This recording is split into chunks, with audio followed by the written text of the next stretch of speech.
this man has come all the way from Tipperary because he's a huge fan and he would have seen you down in Cape Clear. So, Vince, I'm just going to let you take it away. I can't wait to hear the story you have for us tonight. Oh, wait a minute now. I have to unmute you first. There we go. Can you unmute there? Now, I think I have it now, have I? Yeah. Oh, brilliant. Hello, Maria. Hello, everybody.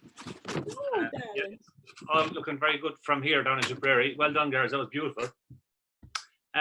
So the story that I'm going to tell you tonight is a story that comes from a faraway place in the north of Canada called the Yukon Territory.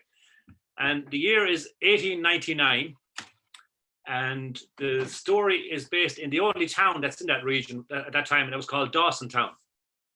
Dawson Town was a wild town back then, and it was in a wild place in the middle of nowhere, you could say, hundreds of miles of forest in every direction. There was only two things that happened in Dawson, and that was the fur trade, trapping for fur, and gold prospecting. And this story is really about the fur trade. So there was in a place like Dawson, really, Mother Nature makes the rules. And the main rule at that time was that whatever you would do, on the 20th of September every year, you had to be south of the Haco River. If you weren't, you were in serious trouble. The 20th of September is the feast of Saint Eustis, who was the patron saint of trappers and hunters. And there was a small little church in Dawson, a small little wooden church, and the trappers and the hunters would assemble there on that day only every year. You wouldn't see them again. And anybody who wasn't there on that day, you could basically say you weren't going to see them again. If they weren't there, they had it. So on this particular time, which was 1899, the 20th of September, they looked around and there was two people missing. The first one was the Reverend Russell. Now, the Reverend Russell was a Scotsman. He was the only form of religion in the town, and he had built this church himself. He was from a little town in Scotland called Ailith. And he was known to have been up in the north of the Yukon trying to convert the native people, the Haco Chetrane, they were called. And the fact that he wasn't there, it didn't look good. And the other one who was missing was the Killer Kelly. Now, the Killer Kelly, there was nobody too sorry to see him missing. He wasn't very popular with most people. But again, if he wasn't there, you probably wouldn't see him again. Kelly must be in trouble, they said. Well, Kelly was in right trouble. Kelly was about 90 miles north of the Haco, which was the absolute wrong place to be. And things were going really, really bad. The snow had hit, and he was making such bad progress, he realized he wasn't going to get across the river. No way, he wasn't going to get to Dawson, not a chance. So he decided to turn around and go back the wrong direction, back to his cabin, and see if he could last out the winter, which was unlikely, even though he had lots of food. But what happens to you up there in the high north is the winters are so cold and so tough and so dark, because it's dark almost all the time, that it's the mind is the problem. People aren't able to cope. And even tough guys like Kelly wouldn't be able to last 4 or 5 months on their own. So you can imagine his amazement when he got near his cabin and saw smoke rising from the chimney. But he got in the door. Who do you think he found inside his cabin? Only the Reverend Russell. Well, he couldn't believe it. This was now after giving him a chance. So two more unlikely people you never put in a cabin in the middle of nowhere in the high north, Kelly and the Reverend Russell. So they settled down to a kind of a way of getting on anyway. The Reverend spent a lot of time reading his Bible. That was his main activity every day.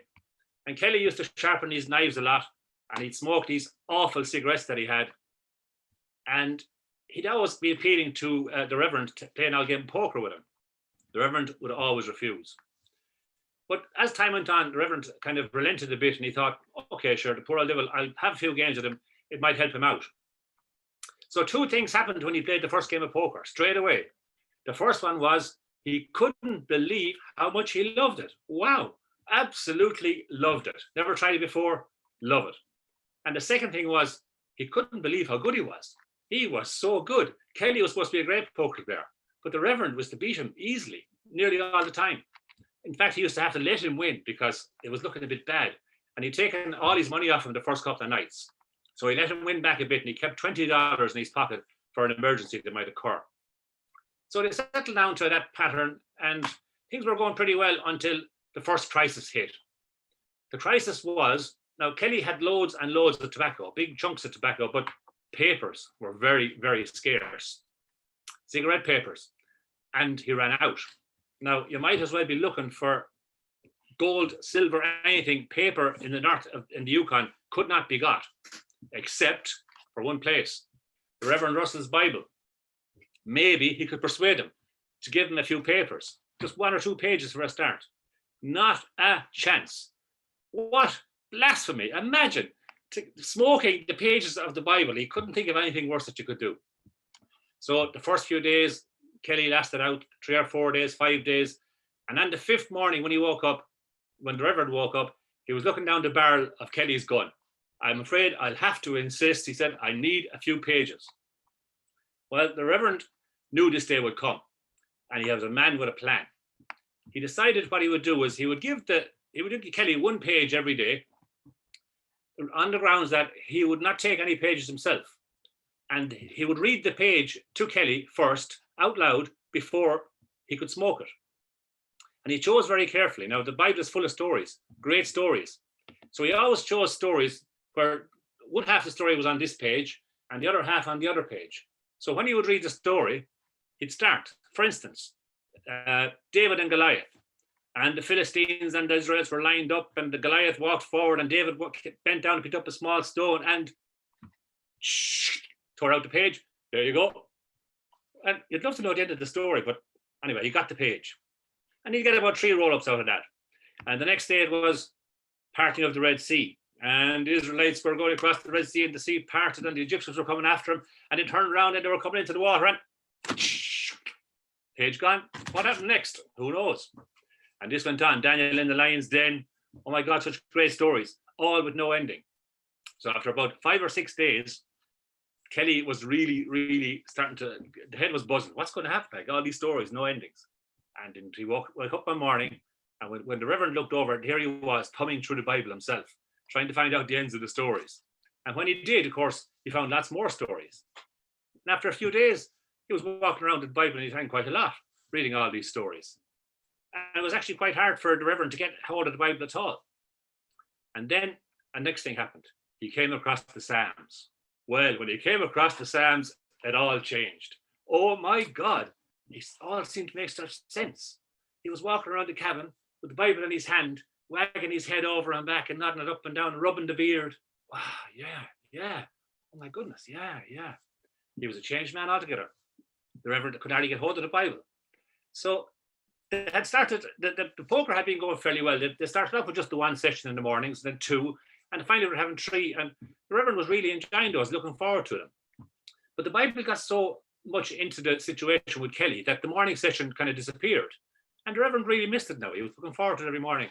And after another while, the midday session disappeared as well.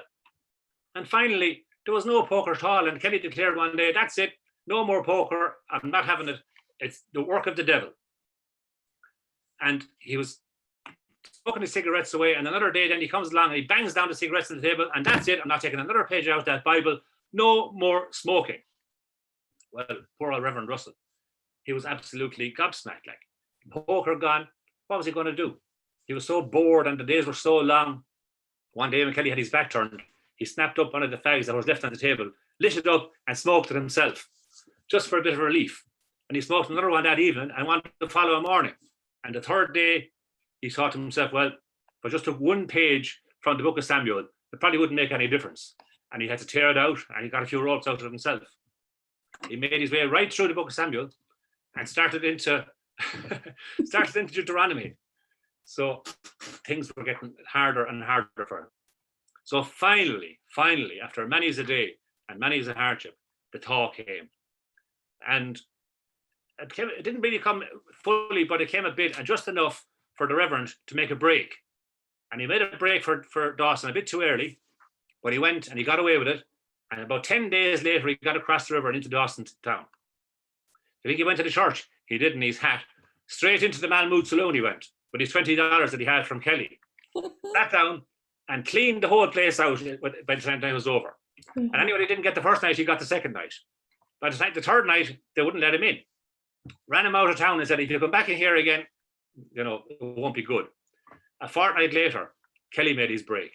He arrived into town, straight into saloon, as predicted, but Bible in one hand and a big stick in the other, trying to beat them all out. My God almighty, this is terrible, carry on.